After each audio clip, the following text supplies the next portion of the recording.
ओम शांति।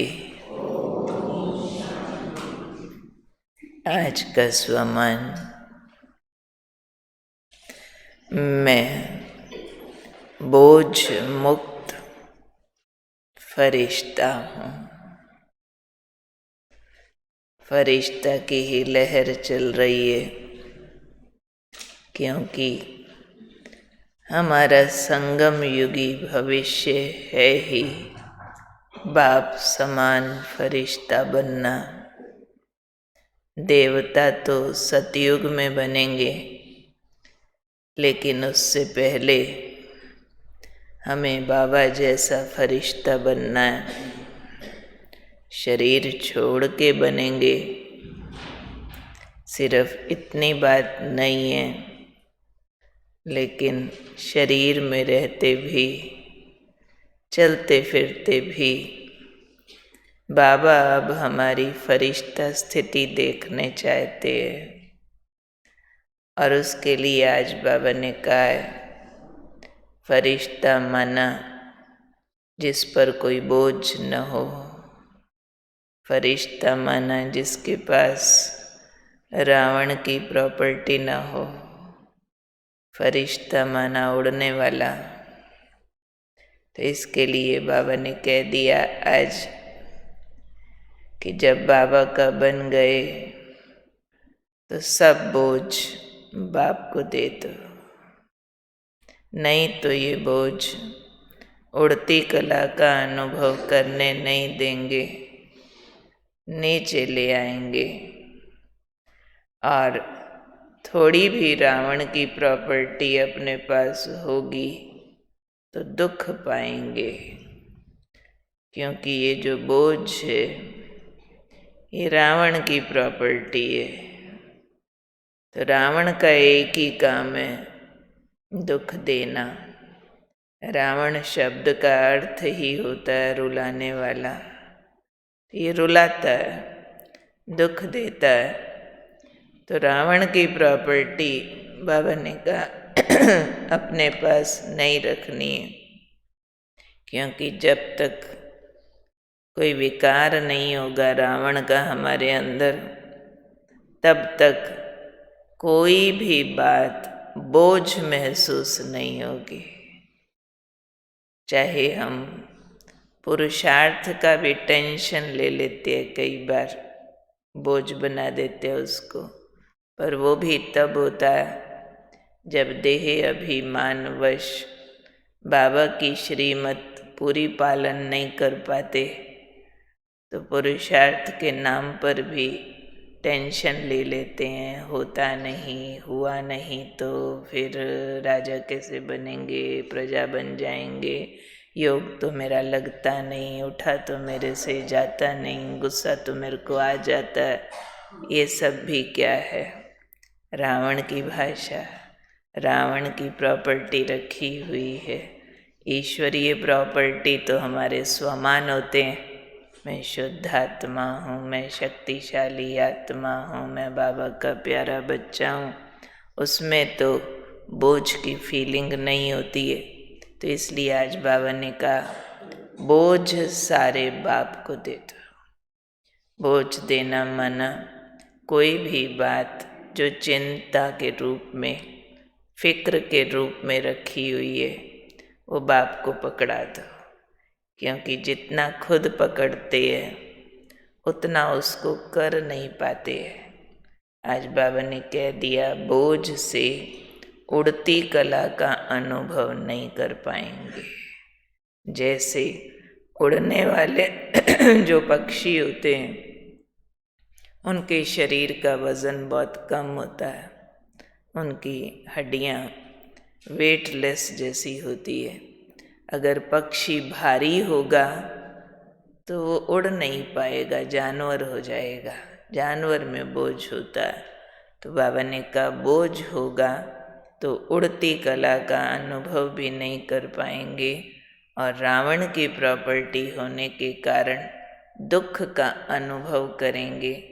इसलिए फरिश्ता माना ही double light, जो कल भी बात चली, डबल लाइट है माना मन बुद्धि पर कोई भी प्रकार की चिंता नहीं। ऐसा कैसे होगा, ये नहीं हुआ तो वो हो गया तो नहीं। फरिश्ता ईश्वरीय भाषा बोलता है कि ड्रामा कल्याणकारी है। जो हो चुका, जो हो रहा, जो होगा, सब अच्छा। तो ऐसे आत्माओं को अकल्याण के पीछे भी कल्याण दिखता रहता है। इसलिए फरिश्ता को कहेंगे डबल लाइट है, देह के बंधनों से भी मुक्त, मेरे संबंध के बंधनों से भी मुक्त। तो याद दिलाना है आज बार बार अपने आप को कि कौन हूँ मैं? बोझ मुक्त फरिश्ता, डबल लाइट फरिश्ता। और जो भी बोझ मन में आए बार बार बाबा को दे देना। आप सबको याद होगा बाबा ने एक मुरली में कहा था कि बच्चे जब भी कोई विकार आए तो कहना बाबा आप ले लो, बाबा ले लेगा। पर उसकी शर्त ये है कि बार बार देना पड़ेगा, क्योंकि विकार ऐसी चीज़ है कि एक बार छोड़ देने के बाद भी मुड़ मुड़ के आते हैं। जैसे घर का पालतू जानवर है, पाला है बहुत सालों आपने, अब दूर भी छोड़ के आ जाओ फिर आ जाता है। ऐसे ये विकार, जैसे जानवर फिर आए, फिर छोड़ के आओ और दूर और दूर और दूर, तो आखिर चला जाएगा। तो ऐसे ही ये विकार फिर आएंगे, पर फिर छोड़ो, माना बाबा को अर्पित कर दो, यूज़ ना करो। अगर आप जानवर को फाइनली निकालना चाहते हैं तो आप रखेंगे नहीं, आप फिर छोड़ाएंगे, फिर कोई भी विधि से। तो ऐसे ही बाबा ने कहा जब भी कोई विकार आए तो बार बार कह दो बाबा आप ले लो, मुझे नहीं चाहिए। यूज़ मत कर लेना गलती से भी दोबारा, फिर सौंप दो। तो सारे बोझ सौंपना। वो बाबा का चित्र है ना, जिसके ऊपर लिखा होता है बच्चे तुम चिंता मत करो, मैं बैठा हूँ। तो ये अंदर गूंजता रहना चाहिए कि बाबा बैठा। और ये भी याद रहना चाहिए कि मेरे चिंता करने से काम बनेंगे नहीं, बिगड़ेंगे, क्योंकि मेरी शक्तियाँ सीमित हैं, मेरे बाप की शक्तियाँ असीमित हैं। तो बाप को पकड़ा दिया तो ये नहीं सिर्फ कि काम हुआ पड़ा। फिर कई लोग भक्ति मार्ग की तरह इंतज़ार करते हैं कि जिस बात की मुझे चिंता है ना, बस बाबा आप करा देंगे, और वो नहीं हुआ तो फिर निराश हो जाएंगे। नहीं, मैंने वो बात बाबा को दे दी, मेरे हित में है तो हो जाएगी, नहीं उसमें मेरा कल्याण तो रूप बदल लेगी। मुझे सिर्फ अपनी जिद छोड़नी है। बहुत बार बोझ बातों का नहीं होता है, बोझ इच्छाओं का होता है। बात खराब होती हो वो जेन्युइन कुछ केस होते हैं, लेकिन ज़्यादातर हमारी इच्छाएं कहीं अटक करके हमें बोझ की फीलिंग कराती है कि मेरी इच्छा पूरी नहीं हो रही, ये होना चाहिए, वो नहीं हुआ, और हम उस बात को बोझ मान लेते हैं, जबकि वो रास्ते के कुछ सीन मात्र होते हैं। परंतु जैसे ही हम संकल्प बाबा को अर्पित करते हैं तो उस इच्छा, उस बात के अंदर जो विकार होगा ना, बाबा उसको चूस लेगा। जैसे ब्लॉटिंग पेपर होता है ना, जहाँ कोई लिक्विड है, टच करो उसको चूस लेगा। ऐसे ही जैसे ही हम बुद्धि से बोझ बाबा को अर्पित करते हैं तो उस बोझ के अंदर जितना विकार समाया होगा, मैंने समझा था बोझ, उसमें तो लोभ समाया है, उसमें मोह समाया है, कहीं काम विकार समाया है, कहीं अपना कुछ और ईगो समाया है। बाबा उसको चूस लेगा। बाबा से टचिंग आएगी कि बच्चे निश्चिंत रहे, फलानी बात गई ना जाने दो, फलानी नहीं हुई अच्छा है, नहीं हुआ तो। बुद्धि शुद्ध होती है बाबा को पकड़ाने से, अपनी जिद हम छोड़ देते हैं। नहीं तो बहुत सारे बोझ केवल जिद के बोझ होते हैं। यही होना चाहिए, ऐसा ही होना चाहिए। तो ये अपनी जो जिद अटक जाती है वह हमारी सारी ज्ञान योग की शक्तियाँ नष्ट कर देती है। इसलिए बाबा को अर्पित करना माना बुद्धि योग बाबा के साथ जोड़ना, ठीक कनेक्शन। बाबा को सौंपेंगे तो आत्मा समझ के सौंपेंगे ना, मम्मी डैडी बन के थोड़ी सौंप देंगे। अपना असली स्मृतियों में आना पड़ेगा। मैं आत्मा हूँ, शिव बाबा का बच्चा हूँ, ये शरीर ड्रेस है, ये सारा कुछ जो है ये एक्टिंग है। मैं मम्मी नहीं, पापा नहीं, मम्मी पापा की एक्टिंग कर रहा हूँ, ये रोल है। ये स्मृतियाँ जगाना, बाबा को जब हम सौंपते हैं तो हमारी स्मृतियाँ जगती हैं।